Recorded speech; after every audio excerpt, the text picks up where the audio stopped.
Let's talk about the self-imposed roadblocks to excellence. And I'd like to tell you a story. When I was a teenager, I was in a rock and roll band. It's kind of a punk band. We played songs by The Clash and The Cure and folks like that. And we really enjoyed it. And I was the drummer in the band. And I just had a natural ability to drum. I could sit behind a kit. I could do it right now. I haven't drummed much in the last few years. If you had a basic rock and roll song, I could just bang out the rhythm and I could keep pretty good time. I just have natural rhythm.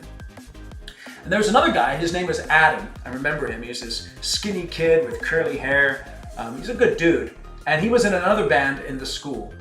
And I tell you, when he first started playing, he absolutely sucked at the drums. He could not even keep a basic rhythm. And I remember just thinking, that guy's weak. And it's really interesting when we see the performance of an athlete, a musician, an artist at a high level, we look at them many times and we think, well, I can never do that. But we don't see all of the mundane things that they did in order to be able to achieve that high level of performance that overwhelms us at times and takes our breath away. The hours of doing stuff that other people could do but didn't do, and how those things that they did accumulated together to produce that performance that blows us away. Excellence is attainable, but by definition, not everyone attains it. And why is that? What are some of those roadblocks? Well, the first one, and I do believe these roadblocks are self-imposed, particularly when you are an adult. The first roadblock to excellence is understanding. Simply put, people don't understand how to achieve excellence. It's never been described to them or shown them the path to excellence. The second thing is people don't have the will to excellence. Because though excellence is achievable, I believe for almost every person, and I strongly believe for every leader, not every leader wants to be excellent. And then the third roadblock is environment. And I believe that's self-imposed as well, because you have a choice as an adult about whom you will associate yourself with.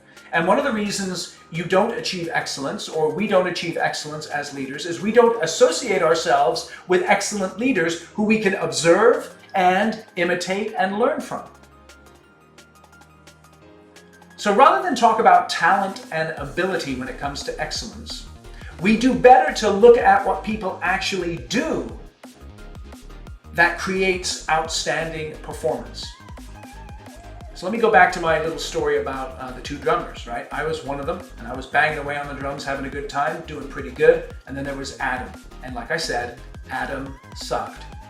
But you know what Adam did? He did everything that I did not do. He took lessons. He had a passion for the drums.